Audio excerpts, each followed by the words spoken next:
ఒక ప్రేమ కథగా మొదలై అనుమానంతో విషాదంగా ముగిసిన యథార్థ గాథ ఇది.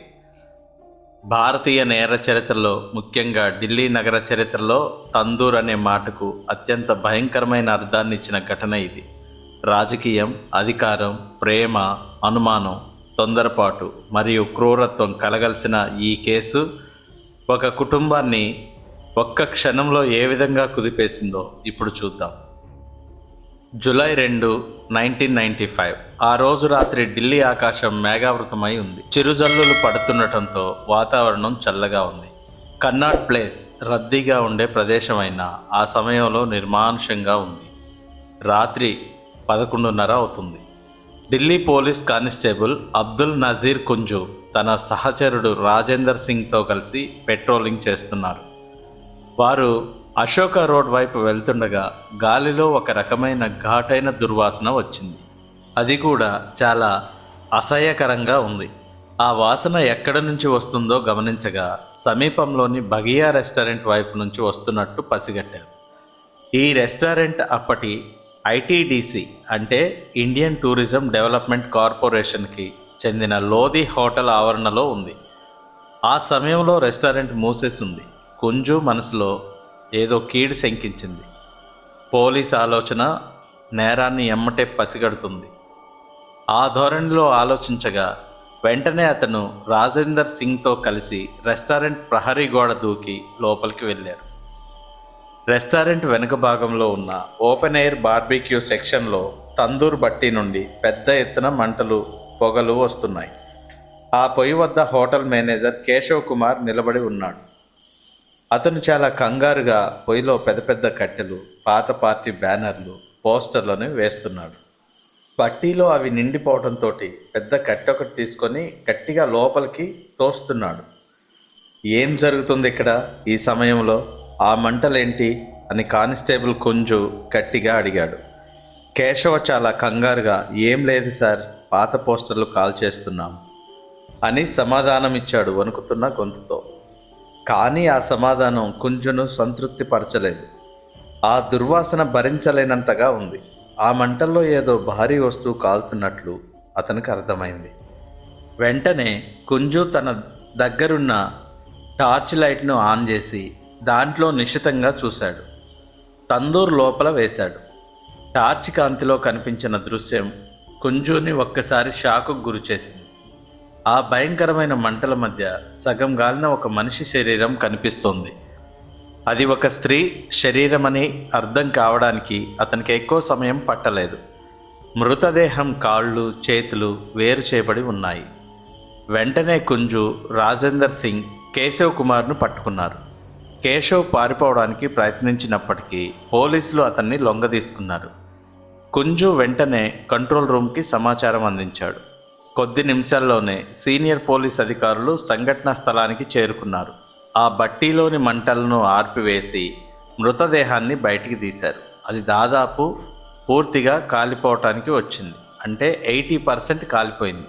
ముఖం పూర్తిగా గుర్తుపట్టలేనంతగా కాలిపోయింది. పోలీసులు కేశవ్ కుమార్ని విచారించారు. మొదట అబద్ధాలు చెప్పినప్పటికీ పోలీసులు తమదైన శైలిలో విచారించగా దెబ్బకు అసలు విషయం ఒప్పుకున్నాడు. ఆ రెస్టారెంట్ యజమాని సుశీల్ శర్మ. అతను అప్పట్లో ఢిల్లీ రూలింగ్ పార్టీ యూత్ అధ్యక్షుడిగా ఉన్నాడు. ఒక ప్రముఖ రాజకీయ నాయకుడి హోటల్లో శవం దొరకడం పెద్ద సంచలనంగా మారింది. ఆ చనిపోయిన మహిళ ఎవరో కాదు, సుశీల్ శర్మ భార్య నైనా సాహ్ని అని పోలీసులు గుర్తించడానికి కొన్ని గంటల సమయం పట్టింది. పోలీసులు వెంటనే న్యూఢిల్లీలోని మందిర్ మార్గంలో ఉన్న సుశీల్ శర్మ ప్లాట్కు వెళ్ళారు. కానీ అప్పటికే సుశీల్ శర్మ అక్కడి నుంచి పారిపోయాడు. ప్లాట్లో తనిఖీ చేయగా అక్కడ రక్తపు మరకలు, గోడకు తగిలిన బుల్లెట్ గుర్తులు కనిపించాయి. సంఘటనా స్థలంలో పోలీసులు ఒక 3.2 mm బోర్ రివాల్వర్ను అక్కడ స్వాధీనం చేసుకున్నారు. నైనా సాహ్ని కూడా రాజకీయాల్లో చురుగ్గా ఉండేది. ఆమె అదే పార్టీలో గర్ల్స్ వింగ్కి జనరల్ సెక్రటరీగా పనిచేసేది. పైలట్ ట్రైనింగ్ కూడా తీసుకుంది. సునీల్ శర్మ, నైనా సాహ్ని ఇద్దరూ ప్రేమించుకున్నారు. 1992లో హరిద్వార్లో రహస్యంగా పెళ్లి చేసుకున్నారు. కానీ సుశీల్ శర్మకు తన భార్యపై విపరీతమైన అనుమానం ఉండేది. నైనా సాహ్ని తన పాత స్నేహితుడు ఇంకా క్లాస్మేట్ అయిన మట్లూబ్ కరీంతో ఇంకా మాట్లాడుతుందని సుశీల్ అనుమానించేవాడు. మట్లూబ్ కరీం కూడా అదే పార్టీలో పనిచేసేవాడు. నైనా మరియు మట్లూబ్ల మధ్య అక్రమ సంబంధం ఉందని సుశీల్ బలంగా నమ్మాడు. ఇది వారి సంసార జీవితంలో నిత్యం గొడవలకు దారితీసేది. జూలై 2, 1995 రాత్రి సుశీల్ శర్మ తన ఫ్లాట్కి వచ్చేసరికి నైనా సాహ్ని ఫోన్లో మాట్లాడుతుంది.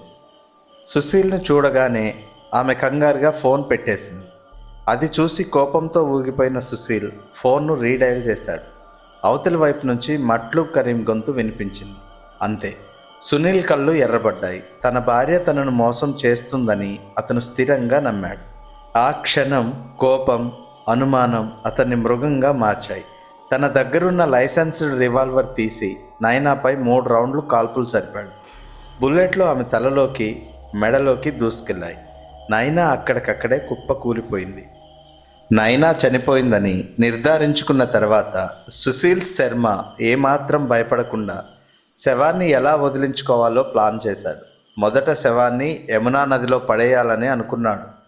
కానీ రద్దీగా ఉంటుందని భయపడి తన హోటల్ బగియాకు తీసుకువెళ్లాలని నిర్ణయించుకున్నాడు. వెంటనే శవాన్ని ఒక పెద్ద గోనె సంచిలో కట్టి తన కారు డిక్కీలో వేసుకున్నాడు. హోటల్కు చేరుకున్నాక తన నమ్మకస్తుడైన మేనేజర్ కేశవ కుమార్ సహాయం తీసుకున్నాడు. ఇద్దరూ కలిసి శవాన్ని హోటల్ వెనుకున్న తందూరిలో వేశారు. శవం త్వరగా కాలడం లేదని గమనించి దానిపై బటర్ పూశారు. ఈ విషయం ఫోరెన్సిక్ రిపోర్ట్లో తేలాయి. ఇంతటి అమానుషమైన పని చేస్తూ కూడా సుశీల్ శర్మ ప్రశాంతంగా ఉన్నాడు. కానీ విధి ఆ రాత్రి కానిస్టేబుల్ కుంజు రూపంలో అక్కడికి చేరుకుంది. పోలీసులు కేశవ్ను పట్టుకోగలిగారు, కానీ సుశీల్ శర్మ మాత్రం తప్పించుకుపోయాడు. ఢిల్లీ పోలీసులకు ఇది ఒక సవాలుగా మారింది. సుశీల్ శర్మ కోసం దేశవ్యాప్తంగా వేట మొదలుపెట్టారు. సుశీల్ శర్మ తన రాజకీయ పలుకుబడిని ఉపయోగించి తప్పించుకు తిరుగుతున్నాడు. అతను మొదట జైపూర్ వెళ్ళాడు. అక్కడి నుంచి ముంబై, ఆపై చెన్నై చేరుకున్నాడు. అతను ప్రతి చోట తన పేరు మార్చుకుంటూ వేషధారణ మారుస్తూ పోలీసుల కళ్ళు గప్పాడు. కానీ పోలీసులు వదల్లేదు. సుశీల్ సన్నిహితుల ఫోన్లను ట్యాప్ చేయడం మొదలుపెట్టారు. చివరికి జూలై 10, 1995న అంటే హత్య జరిగిన 8 రోజుల తర్వాత బెంగళూరులోని ఒక లాడ్జిలో ఉన్నాడని తెలిసి పోలీసులు అక్కడికి చేరుకున్నారు. సుశీల్ శర్మ చేసేది ఏం లేక పోలీసులకు లొంగిపోయాడు. సుశీల్ శర్మను ఢిల్లీ తీసుకొచ్చిన తర్వాత విచారణ వేగవంతమైంది. ఈ కేసులో ఫోరెన్సిక్ సాక్ష్యాలు కీలక పాత్ర పోషించాయి. నైనా సాహ్ని శరీరంలో 2 బుల్లెట్లు ఉన్నట్టు వైద్యులు గుర్తించారు. ఆమె మంటల్లో కాలి చనిపోలేదని, అంతకు ముందే కాల్చి చంపబడ్డారని ఇది నిరూపించింది. స్వాధీనం చేసుకున్న రివాల్వర్ సుశీల్ శర్మదేనని ఫోరెన్సిక్ నిపుణులు ధృవీకరించారు. సుశీల్ శర్మ ప్లాట్ మరియు కారులో దొరికిన రక్తపు మరకలు నైనా సాహ్నీవేనని DNA పరీక్షల్లో తేలింది. అన్నిటికంటే ముఖ్యంగా కానిస్టేబుల్ కుంజు ఇచ్చిన సాక్ష్యం అత్యంత కీలకంగా మారింది. ఈ కేసు కోర్టులో విచారణ సుమారు 8 ఏళ్ల పాటు సాగింది.